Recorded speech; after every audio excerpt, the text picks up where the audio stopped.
Ladies and gentlemen, hello, welcome back to looking at another Nerf blaster on the channel. My name is Luke Triton and today we are covering the Evader. This is a battery-powered, semi-automatic, magazine-fed blaster, and it is the first product that was introduced to the Nerf Modulus Ghost Ops line. Now, in this series, we look at Nerf blasters, and I come to an opinionated decision by the end of the video as to whether this is a blaster worth buying in comparison to other blasters out there on the market today. Bit long and complicated, but it's basically a review of a past product, and I would say, well, yeah or no as to whether you should buy it. Now, I got mine one second hand. Of course, I buy a lot of my blasters second hand because most of the products that Nerf make don't come to the UK. However, I think this was actually on shelves upon its original release, but I missed out because I wasn't too fond of the clear side of this. So we're going to have a quick look at the blaster itself, and it's interesting because I really wish this was released in Modulus white, or if this was in the Elite line, just put it in Elite blue. Whilst it's cool to have clear products, very few accessories work well with a clear product. If you think back to the original N-Strike line, there was a clear Raider, there was a clear Recon, a few other clear blasters, but those two that I mentioned in particular had attachments. So if you still have one, you could put those attachments onto this, and because it's all clear, it looks really good. Now, the Ghost Ops line is still very young, and there's only a few blasters and, well, products in general in that line. It's still going to expand as time goes on, but still, there's not too much that really works well with this. You can put other attachments on it, of course, and I will be doing that, obviously, with my combos video. But it just doesn't look too good, and that's a bit annoying for me. But that is not a massive problem. It's a toy. It's supposed to have its own unique sort of selling points to that. And it's still a really good blaster. So it is semi-automatic, it is battery operated, and the magazine is fed from the side. This is unconventional, and I think more blasters are going to have this feature. I would love to see a fully automatic blaster with a side magazine intake, because it will be very different, and we don't have many automatic blasters these days from Nerf anyways. There are 3 tactical rails on this blaster, one on the top, one here on the side, which is also kind of transparent, which is really cool, and one down here on the bottom. That's really cool as well. The fact that it's there, it means you can use it. What would I put down there? Bipod maybe. But it's there, which is pretty good. And because this is in the Modulus line, it has a barrel and stock attachment point. There's something I want to say about the stock in a moment, so I'll leave that for later. But there's something special I want to say about the barrel as well. So because this is in the Ghost Ops line, it can do this. Oh yeah, look at that. Green LEDs go all the way through the blaster, and I have seen mods online where people have changed the colour of the LED. Now they take it out and just replace it with other colours, and I think that's a really cool feature. And I've also seen people tint the blaster, which is another really cool feature. I've seen somebody tint this in orange, tint it in blue. Now I wouldn't really ever do that because it still has that clear feature to it. I'd rather just paint over it and give it a brand new colour, again, like it either in white to match the Modulus line, or in blue to match the Elite line. Probably white because there's so much more Modulus products. But yeah, I think that's a really cool feature because it's clear they obviously gave it a little extra something, because whilst clear products are nice, they gave it a reason for it to be clear. Now in this foregrip is weird. I don't really like it. There's a hole here for you to put your thumb. That's not comfortable. I'm not a big person, my hands aren't too big, they're about average size. And even then, you know, that's not comfortable. I have to put my thumb around the back, and that's a lot more comfortable. Even then, my hand's being stretched a little bit like that. But it's just so much better like that. I don't know why that hole's there. It needs to be, if they were to put the hole there, at least move it backwards a little bit where it'd be more comfortable. At least the position where I've got my thumb, just have it wrap around there or something. I don't know. So yeah, that's interesting. That's the trigger to activate the LEDs. But there's more. The included barrel is this thing. It is basically a clear version of the Spectre barrel. It's not a reskin, it's its own like mold. But the product is pretty cool. Obviously more clear products are interesting. And this fits onto the barrel extension point just like any other barrel would. But let's say I'm holding down this, well I may as well do it. So we've got the green LEDs on, and there's this little black button here. If I press it, brace yourselves, 2 more LEDs inside the barrel extension point light up. So when you have your clear barrel attached, if I get it on properly, that means the LEDs go through the barrel. That is spectacular. So I'm going to take it off just a little bit, not all the way.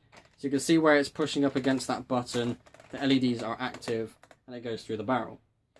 Now that only ever works with a transparent barrel like this one.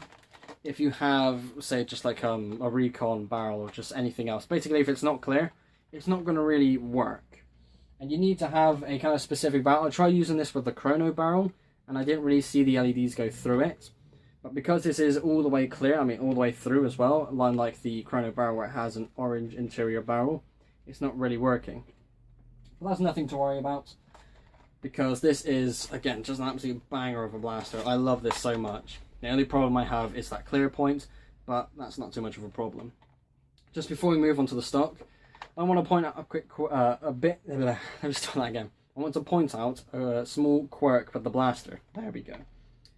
To my knowledge, this is the first flywheel blaster that lets you pull the main trigger without a magazine being in the blaster. Now, normally take a strike, for example. I'm pretty sure I'm correct on this, but I'm not going to check it either. So if I'm wrong, just yell at me in the comments. But normally you have to insert a magazine, then you can pull the rev trigger, then you can pull the main trigger to actually do something. Even if you open up the side door there, and again, I don't have a magazine in, I can still pull the rev trigger and pull the main trigger just fine. I think that's a good thing, because when you go to pick up blasters for the first time, you have to load in a magazine, and because this is a sideways fed magazine blaster, you have to end up slowly dipping downwards. Obviously, I'm exaggerating a lot when I kind of do that, but that is a thing that does happen. And with the personal combo I've decided to go with this blaster, I've got a big sort of chunky section in this front area here.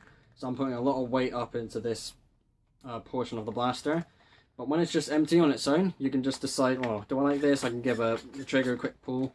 And all in all, it's, you know, a nice little feature. I don't know if that was intended, and I don't know if that's just a defect on my one. But I like that it's a thing if it is the case. And yeah, let's move on to the stock before I start losing my mind. So the stock is interesting. The stock is much further back than it would be on a traditional blaster. Again, take the Strife, you have your main section here, but the stock would be about here. This whole section here is basically a built-in stock. That's a good thing and a bad thing. That means you can use smaller stocks, like this one for example, properly for the first time. I mean, what other blaster would let you use this? This is actually quite interesting. I don't like this. Not because I don't like using a smaller stock. I would like to be able to use it, but it still feels too small for me. Given the shape of a blaster, it is definitely more SMG orientated. I think it's kind of locked into that class as well, given the style of it, especially with that side barrel in particular. But anyways, just feeling it like this, I don't like it. With this arm in particular, it just feels like it's too far back. So, when I was playing around with other stocks and other attachments, the stock that I like the most with this one is the tactical stock that comes with the Ultimate Customizer kit. It is an extendable barrel, and just to compare the lengths, so you can see where they start and end, and this is obviously much longer. I could match the size just by shrinking it down like that, because again it is an extendable stock, but even then, because it's longer, this arm feels a lot more comfortable. Whilst I'm not necessarily stretching so much with this arm, it just fits so much better. And a lot of people don't necessarily agree with that, because obviously they have that much there and then we got this one there, and it's more just personal orientation. But I don't know, it's just weird like that.